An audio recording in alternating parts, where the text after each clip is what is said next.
TV. Usually talking about TV, I've had a chance to catch up on whatever I am not caught up on that week. I'm also doing this Sunday during the day, so you will not be hearing about Fear the Walking Dead, which I will be watching. Not because I'm super excited. I'm fine with The Walking Dead. I don't think it's as great as a lot of other people do, but I will check out the spin-off just because it's a different story, and I do find the premise of zombie apocalypse to be a potent and interesting one, potentially.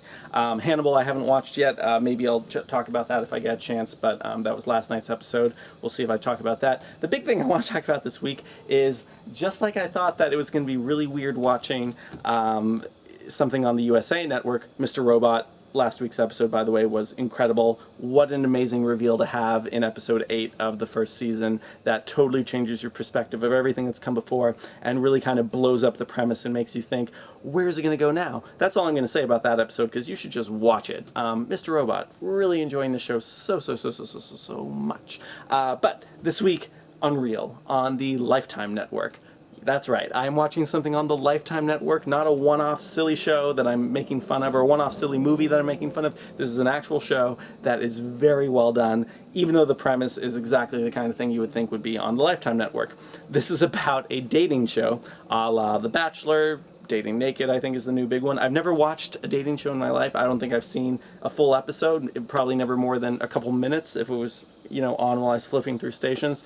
And this is about the behind-the-scenes stuff of a fake dating show called Everlasting, and it's awesome. It's so well done. The characters are incredibly well realized with stakes and motivation, and you know what they want, and some of them are kind of terrible people, but you still feel bad for them when bad things happen, and they're complex and interesting. No one's two-dimensional, even though the show they're making obviously is meant to be a very two-dimensional show. They actually take the complexity out of a lot of the characters intentionally in the show for the sake of, fitting into a half-hour drama or whatever it's supposed to be. So, a character that is blowing up and freaking out because of something that happened in her family, they just make it look like she's freaking out about the dating show. So everything's about the dating show, everything's about The Bachelor. The Bachelor, by the way, is a really fascinating character because he's the kind of person who he's always been wealthy, he's never really had anyone say no to him in his life. He's very charming.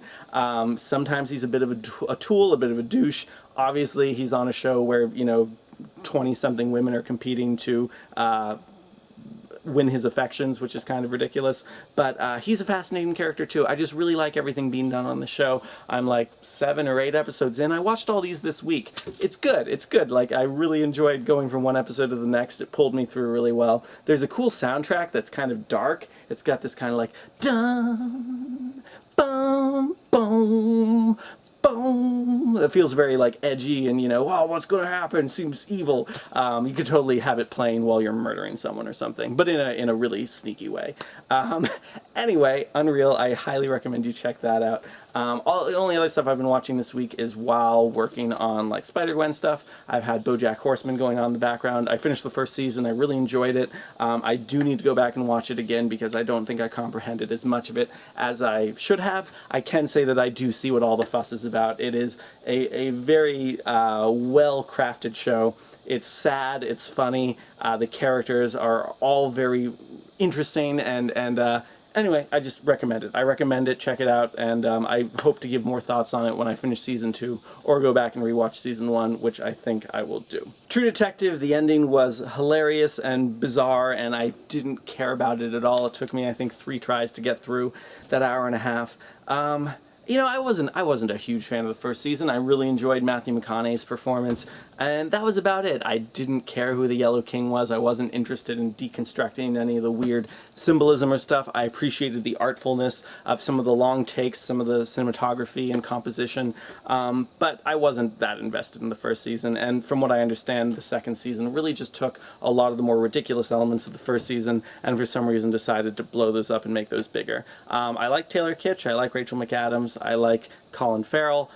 Vince Vaughn, I do think, was a little bit out of his depth acting-wise this season, but whatever, it was fine. I don't really regret watching it. I guess you could say it was a little bit of a hate watch, because I could just kind of laugh at how pompous and over-the-top everything became, but that's all I'm going to say about that. Final thing for this week. Real quick, I just want to mention Amazon has another pilot season out. I hope I get a chance to watch those. I think it's so cool that Amazon lets people, see these new shows they're considering and basically decide for them what should go on by mass voting and reviewing and that kind of thing. So yeah, I look forward to giving some thoughts on what they do with that. Finally, I just wanted to say that last night when I wanted to watch like one more thing before going to bed, and Liz wanted a foot rub, good husbands always massage their wife's feet. The deal we have with that, by the way, is that whenever she wants like a foot rub or something like that, then I get to watch something that maybe she wouldn't be as enthusiastic as I am about watching. So usually that's the time I'd be watching Lost, Breaking Bad, things like that.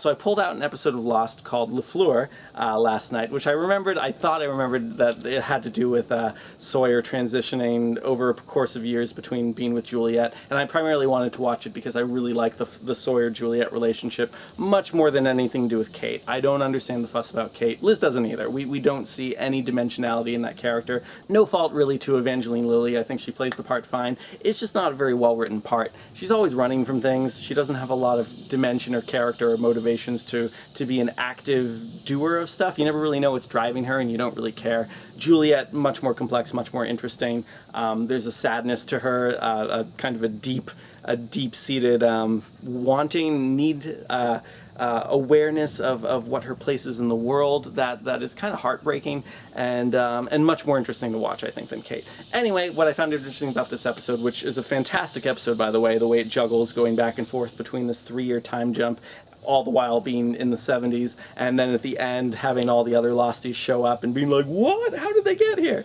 I really like the development of Juliet and Sawyer's relationship over the course of the episode. The Horace thing with his wife, the time paradox stuff. I totally forgot this is also an episode that involves a birth and Juliet finally like delivering a baby successfully after so many failed attempts on the island. So yeah, that was a cool episode to watch. I don't think Lost is a show that I'm ever going to watch again from the beginning because there's just too many dead zones and too many plot lines that in retrospect, I really didn't like where they went. But holy crap, that show sure can entertain on an episode-to-episode basis.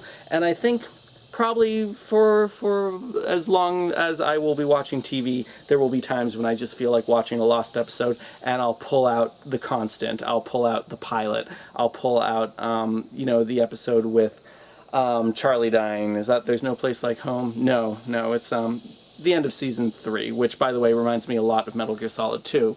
Anyway, so, yeah, that's TV for now. Maybe you'll see a quick addendum to this at the end if Liz isn't going to the hospital and if I have a chance to watch a couple of these other things that I would like to watch. Ha!